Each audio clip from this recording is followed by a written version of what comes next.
Justice Jackson?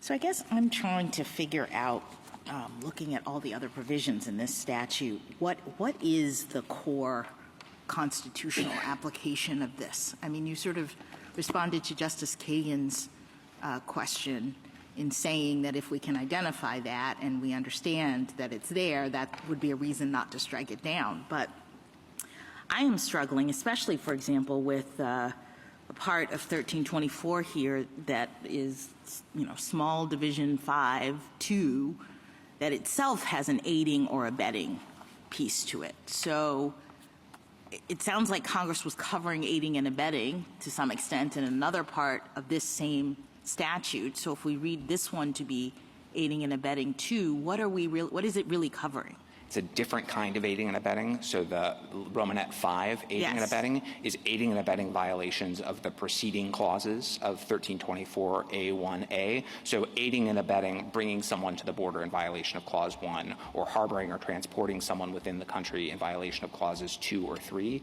That sort of aiding and abetting is covered by 5. All right. And what is the aiding and abetting in 4 that could be aided and abetted per 5? So the aiding and abetting that is covered in 4 is assisting someone to enter or remain in the country unlawfully. That's the core constitutional application of 4. That's what it does. And the way you would violate 5 is if you aided and abetted someone who was soliciting or facilitating people to enter into the country unlawfully. I see. So you're helping the person who's doing it. Mr. Hansen's helpers, for instance. Yeah. All right. So in the 4, you say it's aiding and abetting or soliciting is the constitutional application of 4, and we're to look at aiding and abetting and the old soil that comes with it. And Justice Kavanaugh raises an interesting point, which is wouldn't providing provisions to a bank robber who you knew to have committed this crime and is here, wouldn't that be considered aiding and abetting? And if so, why isn't the nonprofits who are providing these kinds of provisions to people who are remaining in this case in the United States in violation of the law also a violation of this? So yes, providing tools, a gun, a mask to a bank robber, knowing that he's going to use them to rob the bank and intending that he use them to rob the bank, that's aiding and abetting the bank robbery. I think the reason why I don't think the provision of food or something like that to a non-citizen who happens to be here unlawfully qualifies as aiding. What about aiding and abetting after the fact? He's robbed the bank already, and he comes and he knocks on the door, and he's a bank robber, and you let him in, and you let him stay, and maybe that's harboring, I don't know, but that's not aiding and abetting at all. That's accessory after the fact at best. And 18 U.S.C. 2 covers only accessory before the fact and aid during the crime, but not aid after the crime. Not aid after. All right, one more.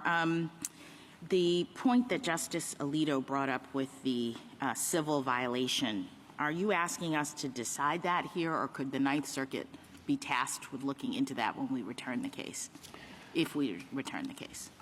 I guess I have understood Respondent, Mr. Hansen, to be relying on the civil-criminal distinction in service of his overbreadth argument, and to suggest that to the extent that Clause 4 would reach aiding and abetting or soliciting conduct that is only a civil violation, that's a First Amendment problem, and that is part of his overbreadth argument. But the Ninth Circuit didn't rule on that, right? The Ninth Circuit didn't reach the question of how civil liability interacts with any of this. That's correct, because the Ninth Circuit held it overbroad, on a much broader theory. So I suppose you could, if you didn't want to reach that question, you could decline to do it, say that the Ninth Circuit's reasoning was wrong, that there may be alternative arguments for overbreadth, and send it back for that purpose. I guess I view this more as a sub-issue of the overbreadth argument on which the court granted cert, and not as the sort of really distinct issue that the court usually remands for consideration. But we would have to sort of sort it out. Isn't it complicated to sort of determine the extent to which the speech incident to criminal conduct scenario, which is what I understand you to be relying on, reaches civil conduct as well? I don't think so. I think the court crossed that bridge in Gazam the year after Giboni, which we cite in our reply brief. It did it again in Pittsburgh paper, and then in Williams it described, relying on Pittsburgh paper, a civil case, the unprotected category as speech that seeks to induce or commence illegal transactions. So we think you've crossed that bridge already. Now, I'm sensitive to the idea that these are hard questions of aiding and abetting law and First Amendment law, and this is an awkward posture to try to nail all of them down in. And so I do want to emphasize that all we think you have to decide today is that the statute is not overbroad, and if you want to reserve questions that might arise in an as-applied posture, I think it's perfectly fine to do that.